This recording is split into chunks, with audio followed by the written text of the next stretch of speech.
No dia 6 de abril, o Supremo Tribunal Federal pôs fim a uma polêmica que se arrastava há 2 anos e meio.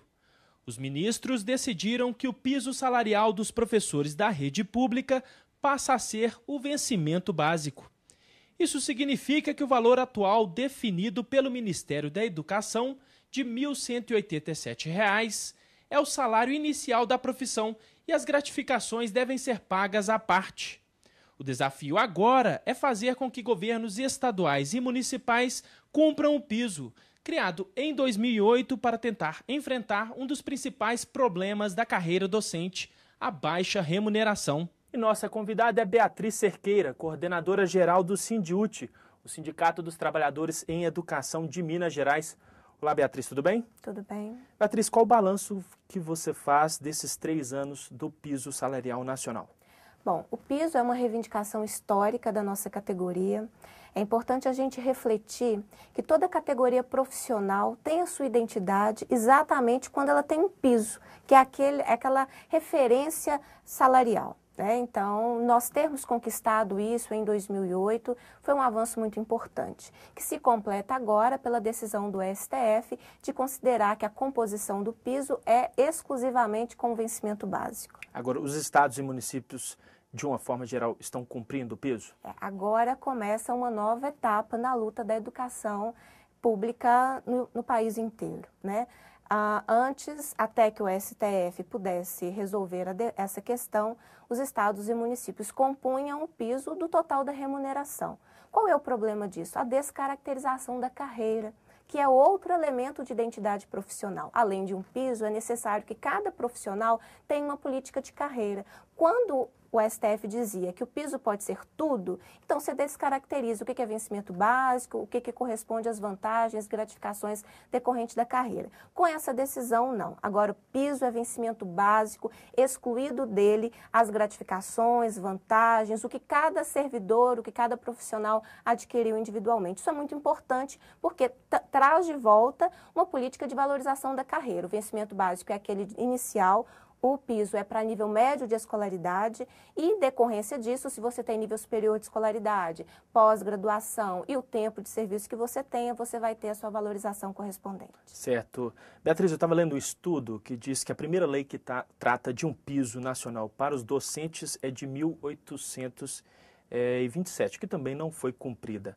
Por que é tão difícil colocar em prática um piso para os professores em nosso país? Bom, na verdade, é uma reflexão para toda a sociedade, né? Eu acho que tem um pouco a ver com o valor social que a nossa sociedade dá a essa profissão. E, infelizmente, aqueles professores que trabalham com alfabetização, que é a estrutura, né, sobre a qual toda a nossa formação se dá, são inclusive as piores remuneradas. Se nós formos em municípios não muito distantes de Belo Horizonte, nós vamos encontrar vencimentos básicos que são menores do que o salário mínimo, e se nós inclusive fizermos uma leitura do estado de Minas Gerais, hoje Minas Gerais tem um vencimento básico de nível médio menor do que o salário mínimo. Então é uma questão do valor social, cultural. O poder público é responsável por quase 100% da educação pública básica, então é um patrão, e é um mau patrão, no sentido de que não valoriza esse segmento que é tão essencial à nossa sociedade. Eu espero que o piso seja aí um novo parâmetro da gente retomar essa valorização, que não pode ser uma briga só do profissional. A questão da valorização do profissional não é uma questão corporativa, mas é uma questão de toda a sociedade. Certo. Beatriz, na semana passada o Supremo decidiu a respeito da composição do piso, que você falou agora há pouco, mas ficou pendente a questão da jornada fora da sala de aula. Eu gostaria que você explicasse para os nossos telespectadores quais as polêmicas, né, em torno desse item e quais são as reivindicações de vocês. Bom, a lei que instituiu o piso salarial, que é a 11.738, estabeleceu também que parte da jornada do professor precisa ser dedicada a atividades extraclasses, ou seja, um período eu estou na regência, na sala de aula, mas outro período eu estou fora da sala de aula, fazendo o quê? Planejando, avaliando, discutindo com os meus pares, são atividades fora da regência.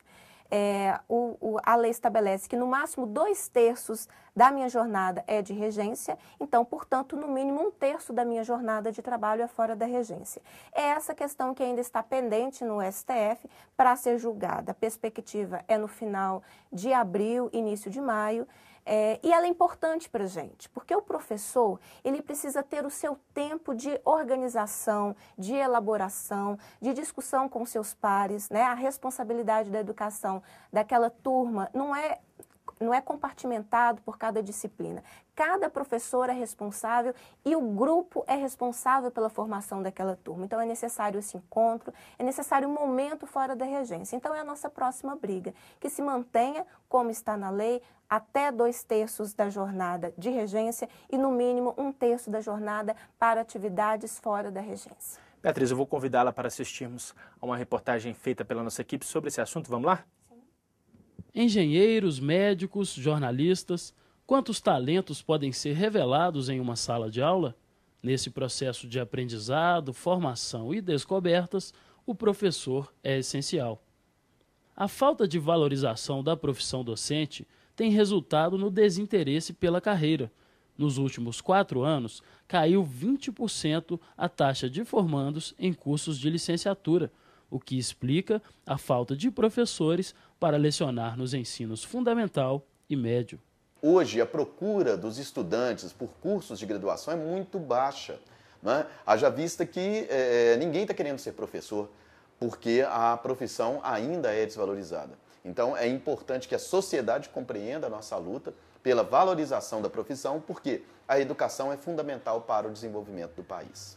Para tentar reverter esse quadro, foi criado em 2008 o Piso Nacional dos Professores, com o objetivo de unificar o salário de ingresso no magistério público em todo o país. O valor estabelecido foi de R$ 1.187 para uma jornada de 40 horas semanais. Hoje nós não temos a mesma valorização, né, do professor, do trabalhador da educação. Antes havia um respeito muito maior e isso também, né, conferia ao professor maior possibilidade de desenvolver um trabalho de qualidade, né? Antes o professor tinha um salário digno, ou pelo menos bem mais digno do que hoje, né? E poderia ter tempo para preparar a sua aula, né? Tinha também a possibilidade de ser um exemplo até pessoal para os estudantes, né?